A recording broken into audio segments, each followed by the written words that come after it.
Hello and welcome back to my reflective space. Today I wanted to reflect on change.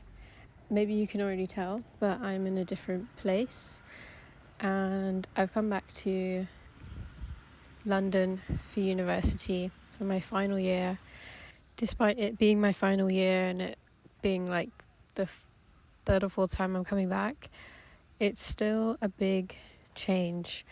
And change is something that I think we all encounter, but at least for me, something that hasn't gotten easier with time.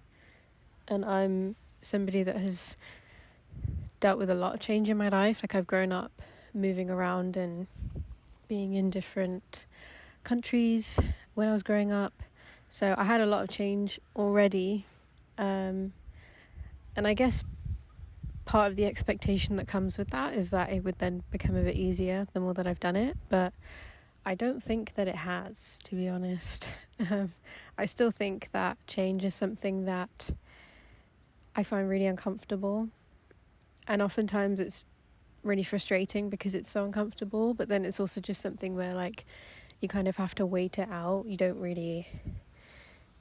can't force change to stop or like go away, because a lot of life change just kind of happens to us, and naturally that would be uncomfortable. I've spoken a bit about my experience with change and more reflections on how it's affected me in other episodes, so I don't want to delve too deeply into that, but I will link those in one of the corners. I don't know which side it is, but I will link that if you want to check those out. And change is something that I've been reflecting on even like a few years ago. I made a video on my personal channel, which again I will link if you want to watch it, sharing some of my reflections on people coming and going. I think that's probably, at least for me, been the biggest change that I've experienced over the past few years, especially just like having loads of people leave my life, but also having loads of people come into my life, and that kind of being really weird to see over such, I guess, a short period of time.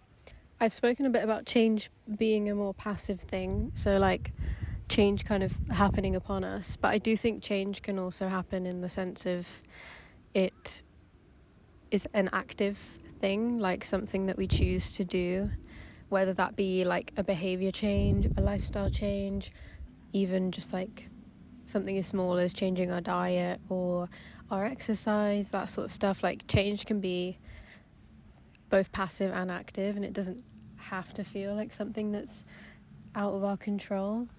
For me, I think as I'm dealing with this change and adapting to being back at uni and getting used to all that comes with final year, and also the change that will come as I finish final year and figure out what it is I want to do next, I think the biggest thing that I've noticed is the fact that change, with all the change that happens around us that feels kind of passive, comes change internally that's a bit more active. I don't know if that makes sense, but I guess the way I think about it is like the change that I feel, or perhaps the discomfort that I feel with change, feels so out of my control.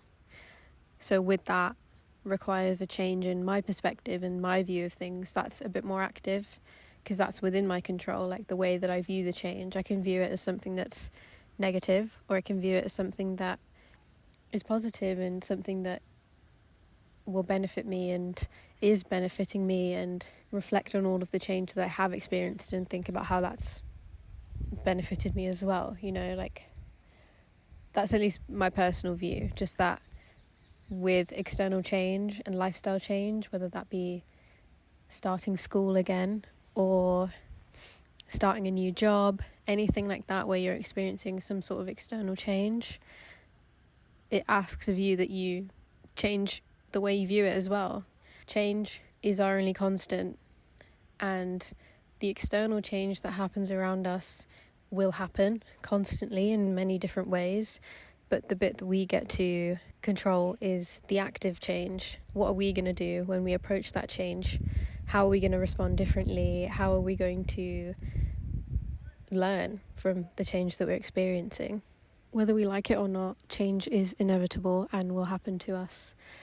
And I think when we work towards accepting the fact that change is a constant, we can manage our approach to change so much better and manage or take a more active role in the change that we can enact within ourselves, as opposed to letting all of this change happen around us and feeling a bit out of control and uncomfortable and weird. We can focus on what it is that we can do to manage and help us in those periods of change.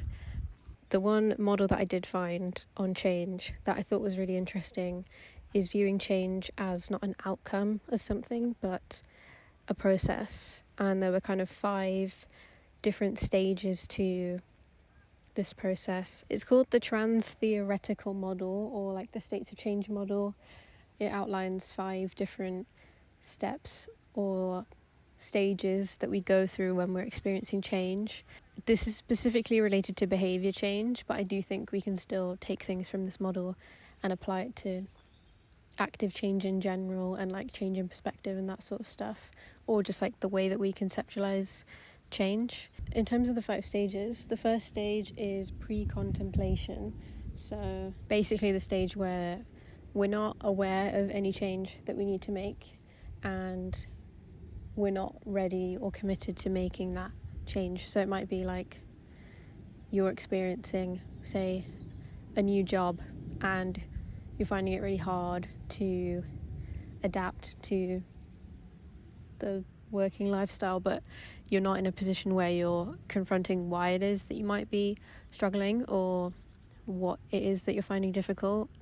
You're just kind of, I guess, in some ways stuck in the discomfort of change, but it could be anything. That's just an example. The second stage is contemplation. So having some awareness of what it is that you want to change, but not taking any committed action yet. So maybe now you're at a stage where you understand, oh, this is what I'm finding uncomfortable about this job, or what I'm struggling with, and this is what I need to address, but you haven't taken any action to do it yet. Stage 3 is preparation. So thinking about the steps that you could take to work towards that change and like almost planning it out.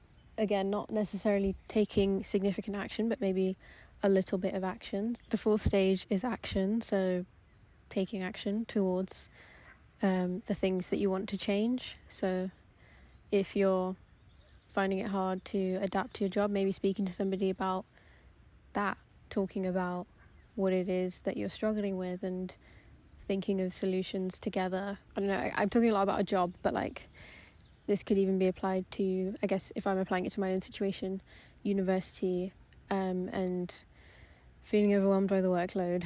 And I know that I want to view it differently. I want to not see it as this like one big massive thing, because that's not helpful, but break it down. So I guess my action would be, with all of the work that I have to do, breaking it down into smaller things, smaller tasks that feel a bit more achievable, and doing those tasks instead of focusing on the big, I guess, blob or amount of work that I have to do. Again, these are very specific examples, and I'm only expressing them because maybe it's helpful to understand what these stages mean. The final stage is commitment. So commitment and maintenance of the change that you have enacted. And I think to me this is the hardest step, because it's easy to fall back into ways of behaving and being that are familiar but perhaps not the best for us. I catch myself feeling it all the time, where I feel like I get really overwhelmed by the amount of work that I have to do, or I get really overwhelmed by classes and everything, and that's normal and that's expected. But I guess it's trying to focus on having more days where you are committed to that behavior change than not seeing it as like every day has to be perfect, but taking little steps every day that will eventually surmount to something bigger. I think the thing that I really wanted to emphasize when I brought up this model was seeing change as a process and not seeing it as like a product or something that happens and then that's it, and focusing on celebrating the small wins throughout the journey of change instead of only celebrating ourselves when we reach that point where we're through the change and we've achieved it. Part of doing the thing are all of these smaller stages, and we deserve to celebrate ourselves and appreciate ourselves throughout that.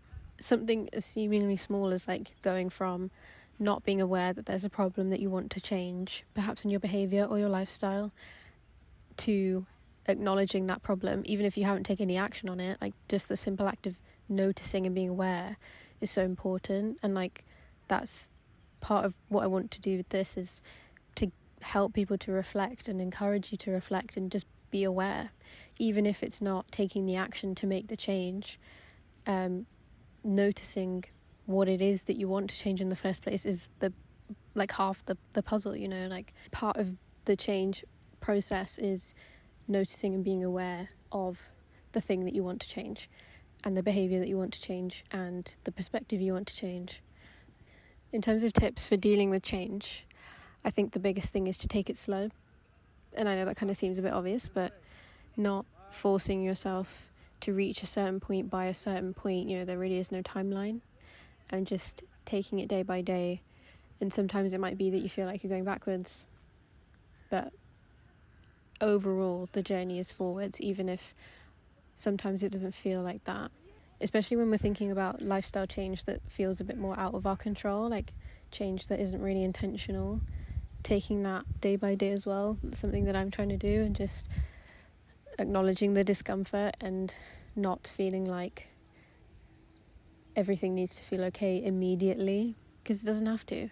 Just acknowledging the fact that, yeah, it does feel weird, but I'm going to keep existing and doing what I need to do anyway, is probably the biggest step towards accepting that change and accepting that constancy of change in my life, even if it shows up in different ways. Another thing I would suggest is finding some sense of consistency. I've spoken a bit about change being the constant, but when we're talking about change that is a bit more external, finding some sense of consistency that's within your control can help to kind of balance out that out of control feeling that might come with change that's happening to us. I guess part of that is working towards our perspectives and the way that we view change, and I think that's something that I guess is a more long-term goal, at least for me, like the more active change that I'm working on. It could be small things like going to bed at the same time every day, or having the same drink every day in the morning. Like I think for me, routine and consistency sound kind of boring, but when I frame it as something that is still a bit flexible, it really helps me. So like in the morning, I've been having a tea every day, but it's not the same tea. Like I have a different tea. That was a wasp. Like I have a different tea every so often. That helps to change it up and make it not feel so monotonous, but also like it's still consistency, it's still sameness. And I think that is something that can kind of be underappreciated as well. Like having some sense of consistency can help when everything feels a bit inconsistent and out of control and new. The final tip I would suggest is finding outlets to manage the stress that might come with change, whether that be passive or active. Change can be challenging, especially if you feel like you're not making the change that you want to see, and that can feel stressful and frustrating and difficult.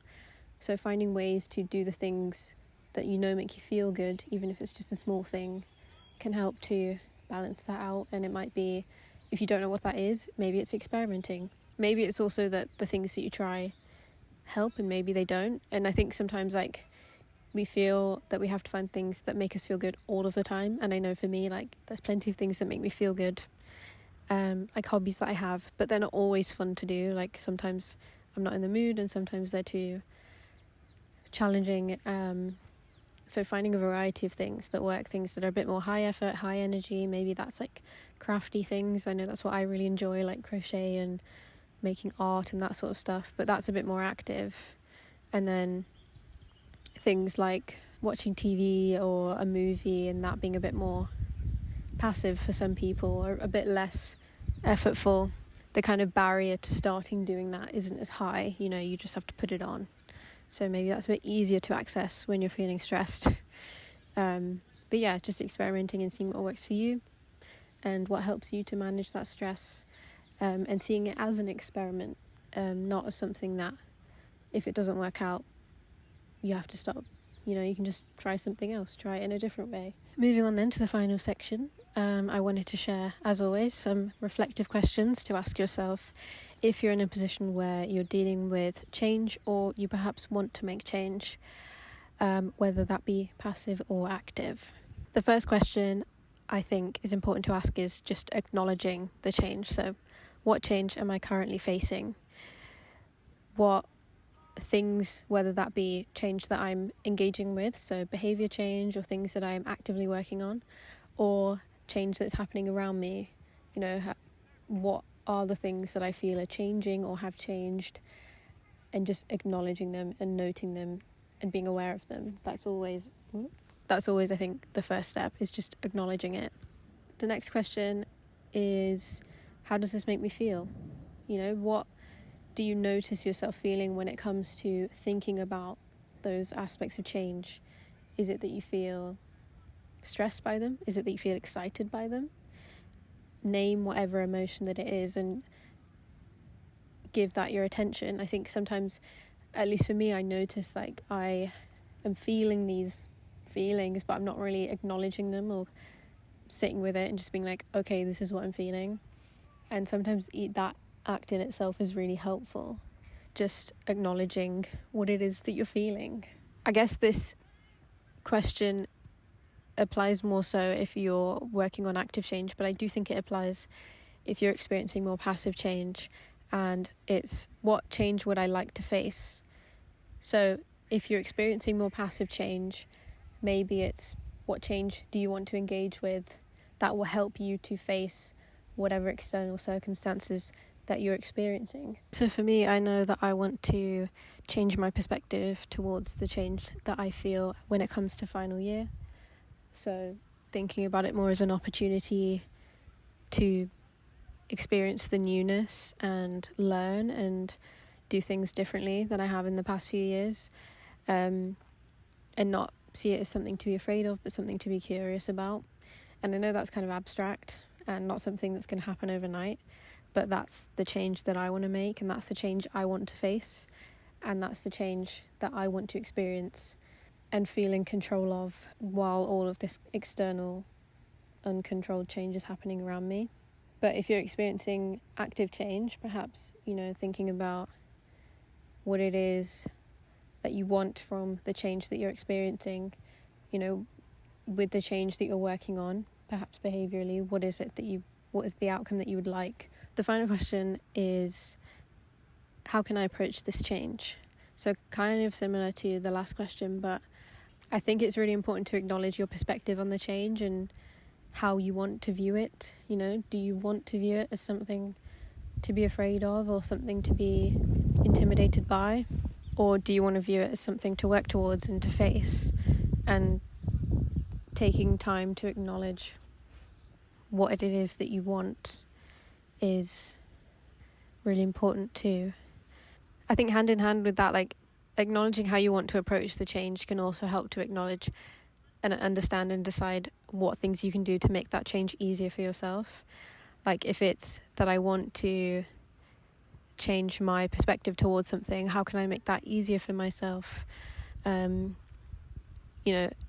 The task of changing a perspective is really difficult. It's not really as tangible as like changing a behavior, like eating more healthily. But even something like that, it's how do you want to approach that? What are the things that you want to do, and almost setting like an intention in a way when you work towards that change. So perhaps, I guess if we go with that example of wanting to eat healthier, maybe it's having the intention of being kind to yourself throughout that change and giving yourself the space to maybe not get that right all of the time, but maybe it could also be something like reframing what you view as healthy. Maybe that's eating regular meals instead of eating specific foods,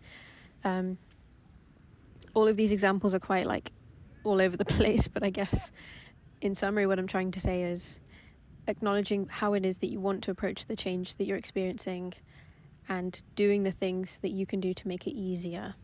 Engaging with the things that you have control over is the most important thing.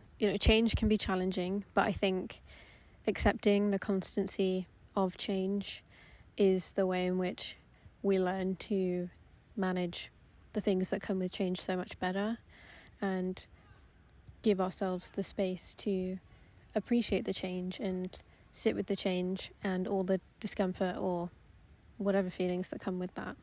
But I hope that you found something that you can take from this episode, and I look forward to speaking with you next time.